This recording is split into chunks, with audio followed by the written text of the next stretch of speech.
All right, so I just saw Bugonia in movie theaters, and I gotta say, what a very interesting movie. It's weird, it's intense, and it's one of those movies that I probably can't go like super deep into without getting into some spoilers. So for this movie, we're definitely gonna have some spoilers at the end, so stay tuned for that if you're interested. Now, story-wise, the setup is simple but wild. Two conspiracy-obsessed men kidnap a multi-billionaire CEO, played by Emma Stone, because they believe she's an alien trying to destroy Earth. Their goal is to get her to admit the truth and contact her mothership so they can save humanity. From there, it becomes an intense psychological back and forth where you're not sure who's right. Is she really an alien, or are these men just out of their mind? This movie actually has a tiny cast, maybe 5 people total, and I think that really helps the movie stay focused. There's not a lot of filler, no unnecessary subplots, every character feels like they're there for a reason, except one character, which we will get into later. Emma Stone plays the billionaire perfectly. She's great at twisting conversations to her advantage, always trying to talk her way out of danger. Jesse Plemons absolutely kills it as the maid kidnapper. He's got this calm but crazy energy where you can't tell if he's onto something or just completely gone. He really sells that ticking time bomb kind of vibe. Like any second he could snap.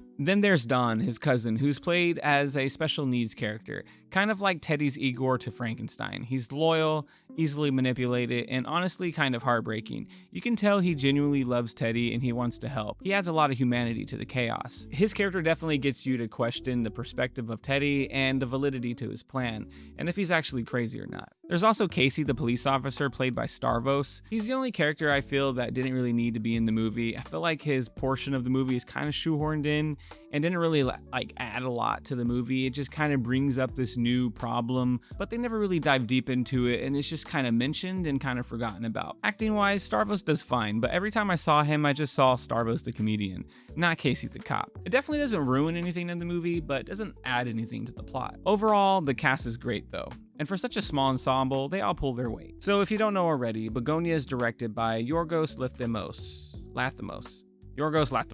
the same guy who did Poor Things, The Lobster, The Killing of a Sacred Deer. Now, I haven't seen all of his movies, but I know he's known for that offbeat, really stylized, kind of artsy storytelling. Super composed visuals, weird tone, dark humor, and long dialogue scenes that feel almost uncomfortable at times. And Bugonia fits right into that lane. But honestly, this one feels a little bit more down to earth. It's still artsy and it's still stylish, but it's way more grounded than something like Poor Things. Less erotic and more accessible for the general audience. It's definitely one of those movies that you could watch and feel a little inspired by, just based off of the cinematography, because everything is so well shot. Yorgos' style really shines here. The composition is a chef's kiss. You got centered subjects, long static shots, slow pans, and it all just looks very clean. It's not as insane as something like Poor Things, but the lighting and the set design and framing, all of it gives the movie a kind of elegant weirdness that makes you want to pause and just stare at the screen sometimes. But I will say that Bugonia is a very heavy dialogue movie. A huge chunk of it is just two people talking across a room arguing about who's lying and what's true and what's real. And depending on what kind of movies you like, that's either gonna be super engaging or kind of slow. And I'll be honest, when I was watching it, my mind did start to drift a little bit towards like the middle of the movie, because even though the dialogue scenes are solid, they're just not on that level of like something like a Quentin Tarantino dialogue scene where it can keep you hooked for 10 minutes and it just feels like 10 minutes feels like 3 minutes. Some of the dialogue scenes in here are like 5 minutes, but they feel like 7 to 8 minutes. But then, right when you think it's slowing down, it flips. The movie just explodes. Everything goes off the rails in the best way possible. It gets violent, it gets twisted, and it's completely insane. From that moment, I was locked in. It becomes one of the most unpredictable, original thrillers I've seen in a while. And a fun fact a lot of people don't know is Bugonia is actually a remake of a 2003 Japanese movie called Save the Green Planet. It's a remake of a movie prior, and I feel like that movie deserves its roses too and its flowers, because the original idea and all the really cool content that makes this movie so cool came from that movie. So I think I should throw that out there to say. Overall, the movie looks gorgeous, it's well acted, and it's got that slow burn psychological tension that pays off big time if you stick with it. If you're into artsy, dialogue-driven thrillers, it's definitely worth seeing. If you want constant action or fast pacing, you might find it slow. So if you're interested in watching it, I would recommend to go check it out. It's definitely an original experience, and you won't see anything else like that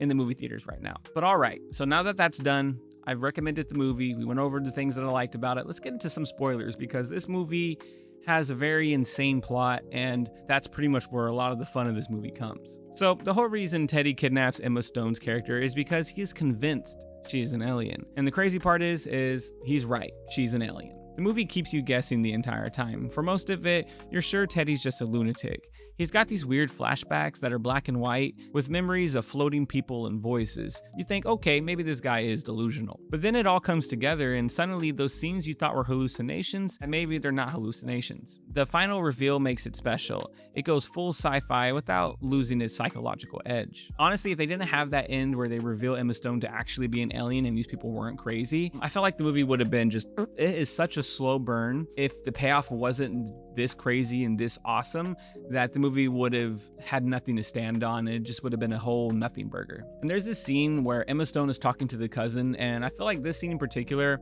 is where the movie really picks up. It's the first time anything like crazy happens, and basically Emma Stone is talking to him, and he's kind of confiding in her that he doesn't like Earth, he wants to leave this place, and he's just showing just a lot of remorse for the situation, just kind of feeling a little guilty.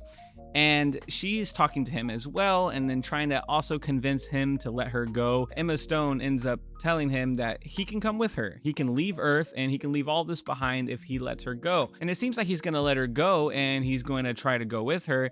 But what ends up happening is he gets the shotgun and just blows his head off right in front of her. And then at this point, you're not really sure if she's an alien yet. When Teddy comes and finds her and he's like, oh my God, what like crazy words were you telling him to make him do this? You're a devil. Like, oh my God, he was tilted just a little bit. But after figuring out she's an alien, you kind of think back to that moment and you're like, wait, did she kind of talk him into doing that? Was there like some words that I missed?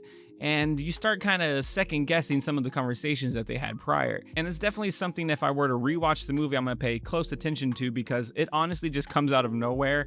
He puts a shotgun in his mouth and just blows his head up, and it's this huge bloody mess. But yeah, another scene that really stuck out to me, spoiler wise, that I really enjoyed is right after the cousin dies, she notices that there's like this little closet area in the basement, and she goes in there and she just sees like pretty much a serial killer room, okay? There's all sorts of information. There's a computer in there. There's all these pictures of dead bodies. There's little jars full of dead people's heads, fingers, body parts, you name it, it's there. And you're like, oh my God, this man is crazy. He's a serial killer. As soon as he comes down to confront her about like the whole cousin getting shot in the head, she confronts him and she seems pissed. She's like, how many of those people were my people, the Andromedians? Or I think that's the name, like the Andromedians.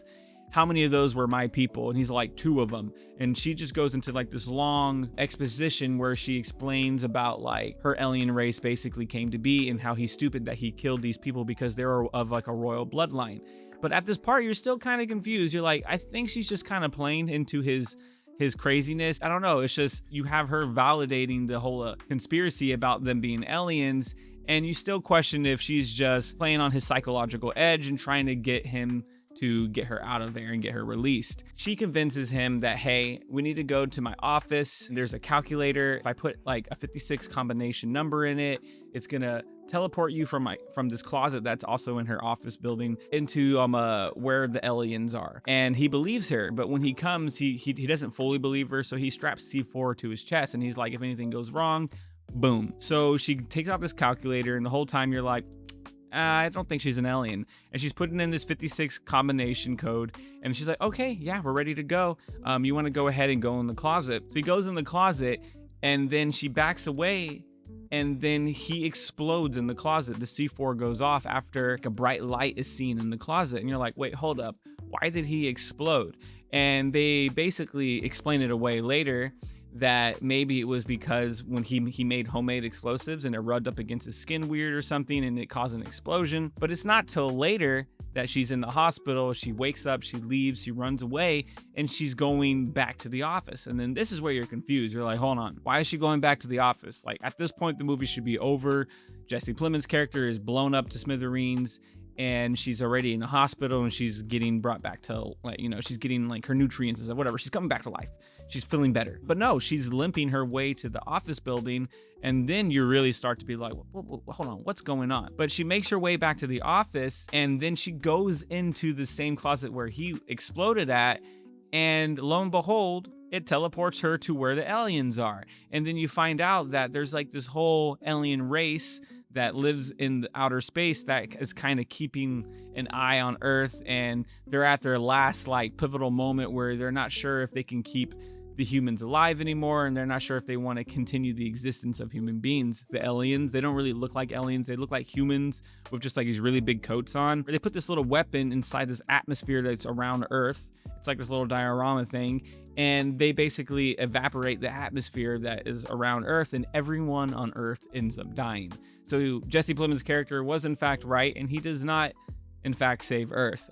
Everyone dies at the end, like everyone. They have this long drawn out scene where they're just showing all these dead bodies around Earth from different places like Paris, and just barbecues and just random places, people in bed having intimate intercourse. They're just dead. Everyone's dead. And it's a very cool, artsy looking scene because everything's framed really well. Everything has good dimension, and it's just an overall very creepy scene, just looking at all these lifeless bodies in the world. And I just thought that whole part was well done, very creepy. It was such a dark turn in the movie in general. I'm telling you, from the point where the cousin gets his head blown off, that movie turns to a whole new thing, and it gets super crazy, super twisted and dark. It's a very amazing time after that. It put a smile on my face because I was just so happy that they went there, that they decided to go the crazy route and have this crazy ending. I really want to see it again. It's one of those movies that you want to take people to go see and kind of see their reaction once they figure out she's an alien. It's just a really fun time, really good dark movie that fits really good in October. So I definitely recommend going to see it. Those are some of the spoilers that I wanted to go over. Definitely let me know what you guys thought about the whole